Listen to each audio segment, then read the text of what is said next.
When somebody asks me what is the trend of UPSC, my answer is sure. So how do you think, post COVID? So COVID has changed the world and it has changed the education scenario thoroughly. So, Right, right. how do you think coaching or mentoring has actually changed after COVID for such a prestigious exam? So, there are people who are already coming up with curated courses, and they are marketing it. So, do you think that's well in the long run, or is it just the one-on-one coaching that we do provide every day, whether online or offline? Whether that is going to sustain in the longer run? Right, right, right. First of all, I would like to congratulate you for such a beautiful question. And second thing, I would like to give the answer of this question as a mentor only, Yeah, rather than as a person, so that even our student fraternity should understand. yeah, 3 points we have to remember. First point, what we need to have at the bottom line is COVID definitely had brought a new normal as far as the education industry or the EdTech part is concerned. No doubt. right. Of course. Second thing, preceding 1 year, whatever we had seen, see, for India, it's a new thing. For Western countries, it might not be. They might be experiencing it maybe a couple of years before only, not because of the COVID, but because of their developed Yeah. society. In India, this thing had been started, and social media, what I would use the word, had bridged that gap between the first and the third generation. I am really very happy when I see a 6-year-old kid chatting with his or her granny Mm. grandfather over the WhatsApp. And for both the generation, it was a difficult thing, Yeah. but they managed it. Third thing, I would like to say that yes, the EdTech or maybe education sector in India is the multi-dollar business, no doubt about it, from the commercial angle. And slowly and gradually, we have started seeing that a lot of corporates entering into it. Yes. Now, corporatization may be negative for some people from some angle, no doubt about it, because they have a motive of profit making come welfare.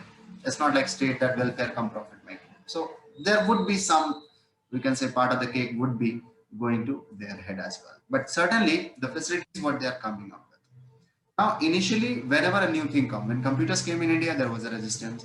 People were shouting that all the things will be done by the computer, Mm. we will lose our job and all those things. Today, the reality is IT sector is the largest employer in the country. Yeah. This, True. so it will take some time, no doubt about it. But coming back to the second aspect, first is new normal. Second aspect, will the digital only continue in the future, or the offline will come again and the digital would be wiped off? No, not of that belief. What I believe is now there is going to be a hybrid model which is going to be followed. So Mm. that model is, you might have heard about the term like physical. So something like physical is going to come up. Physical plus digital combination would. Okay. Okay. So definitely the online plus offline. Now the student have also started experiencing that if I'm from a rural India, I'm going to Delhi or maybe Mumbai, Chennai, Kolkata, Bangalore for preparation. I have additional expenses, which my financial support system may not allow. But here, because of the online presence, I'm able to. Mm. In offline, there are certain challenges. Maybe the teacher has taken the class, and after the class is over, I may not find any traces of that class. It's just like Harappan civilization, gone to gone. Correct. In online, I'm able to see that again and again. I'm able to go for one-to-one mentorship. I'm able to take the recorded classes and see it for number of times and over the period of days, maybe many days. I can store that in a digital format and all those things. I have an option of a lot of mock test series, a lot of online test series, a lot of the mock interviews and all those things. That is possible. Second thing, if you see in the last 6 to 8 months, this is my personal observation that there were so many talented people, or I would say the mentors itself, or the student itself, who knows the concept better than the teacher. Right? And initially, it's just like you might have seen those other apps which had been banned, so-called the popular apps, TikTok and all those Yeah. things. Yeah. Yeah. People understood that India has so much talent. But when it started coming, people have started showing online platform. Now, if I'm a student, I may not be good in all the subjects, that's for sure. But one subject is there. I may be very good in history. Mm. And it takes less than 10 minutes for me to make a video of whatever the topic I have taken, put it on YouTube, let it be free of cost or monetize, whatever the case may be. But at least millions of poor students might be able to watch that. Correct. The government push towards making the things, let it be the government institution, the school, the other private and the joint ventureship schools, they all are coming up with. And how many more days we are going to have the technological backwardness? Now it's the time we need to compete with the world. So we should not resist it. However, at the end, the conclusion what I can make, yes, online things may not be a replacement for the offline program. Complete in totality. It will take some time, and I don't know whether it will take more than my lifetime also. But certainly, this hybrid formula is the one which I believe strongly that is going to survive the post-COVID business for the years. And that space is gradually going to be occupied by the technology part over the conventional teaching method.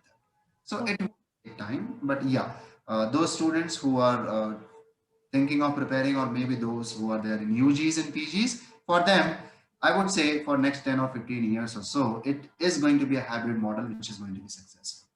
Purely offline and purely offline, online may not be like sounding to be two sides of the same coin, but trust me, my dear friends, they are complementary to each other rather than contradictory. Something you may learn in better way in offline mode. Some things you may take up in better sense from the online mode. So Online mode. love them and take the benefits both, benefits out of the both, rather than saying that this is good or this is bad, or seeing them to extremes. Correct, correct.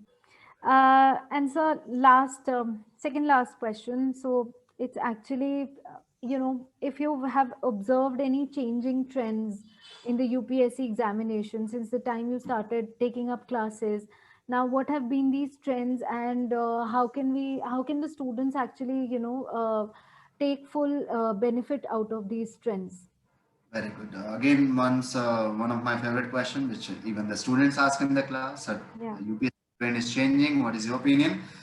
Though it may sound awkward, but I would try to express myself, quote unquote, personal views, No no issue.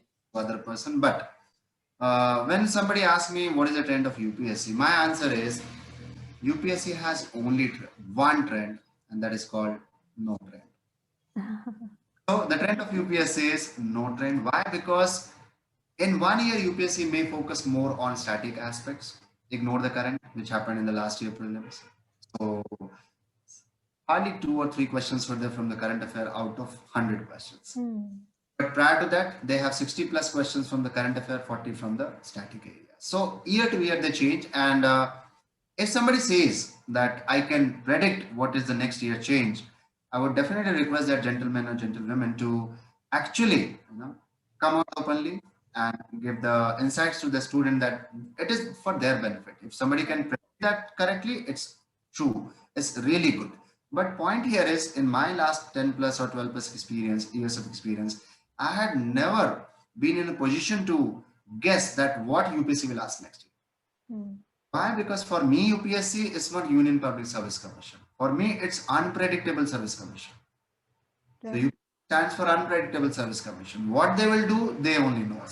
However, what is your call? Do you really want to do a research on UPSC, that what exactly UPSC is going to do? Do you really want to give a sincere effort and qualify the exam and get the posting and do the service for the nation? Yeah. You people are not. Let's say you are studying X topic. 90% of the student, when they study the X topic, they have always been skeptical. What UPSC asks, how they'll ask, how I should write the answer. No, don't worry. You prepare the topic thoroughly, and be in a position that, dear UPSC, I had studied this topic. Now it's you. Ask whatever you want. I'll try my best to answer this question. That could be another approach. So if I take a topic XYZ, then what I need, I say a student very simply. Let's say today only, if we talk about, let's say today only, that, okay, there is a problem in India, or XYZ problem in India, whatever it may be. That problem could have some dimensions, no? It could have political dimensions, it could have administrative dimensions, economic dimensions, societal, cultural, environmental, security. Itna hi hoga na. There could be 10 dimension or maybe 15 dimension. It is not the thing which is happening at the moon or the Mars level. Exactly. The dimension, no. And in that, if UPSC is asking, okay, what do you think that the economic aspect of this development is? What are the challenges? Now you have to focus upon economic dimensions. So like that you prepare. If you're studying X thing, know all those X plus 10 things about that X thing. And then be ready for the answer. And in the beginning, as we have discussed earlier, what is our approach? that I, I should remember, I should be able to put it back on paper. If I'm following these three things, then nobody can stop you if you're confident enough. Otherwise, if you try to understand the pattern, those students who might have exhausted their attempt, they are also acting as like what Babas. I told you, Autowala. He may also ask you, Yeah. have you read the NCRT or not? So knowledge is everywhere. And with the earlier question we were discussing about so-called technology, that technology has flooded the student with the knowledge. Now it's really difficult for them to identify which one to follow, which one not to follow. Second thing, if you are thinking about too much about the pattern, the trend, and everything, trust me, my dear student, this is my personal experience. Whenever we attempt the UPSC examination, whatever the year may be, every time we feel that we are the what? Specimen for the experiment. UPSC is experiment me only, but don't worry, it has happened with everyone. Everyone. Why? Don't have any fixed pattern. So there is no fixed trend or pattern. I would say there is a defined syllabus UPSC had given. They are not. Some people say that they are going to ask everything on earth and below the sun. No, this is said by only those people who don't know anything about civil services. If somebody has written the civil services, they will tell you there is a classified syllabus. Identify them into topics, subtopics. For every subtopic, have 15 to 20 points in your pocket. Whenever the question is coming, use those points, write the answer. Go in a simplified, or the bottom line So is, whenever this video will come out, I'm sure there'll be tons of students who will be motivated, who will be inspired. You've actually inspired me. So I'm I thankful for that. am I am so thankful for this opportunity to have known you, to have interviewed you, and we are really grateful.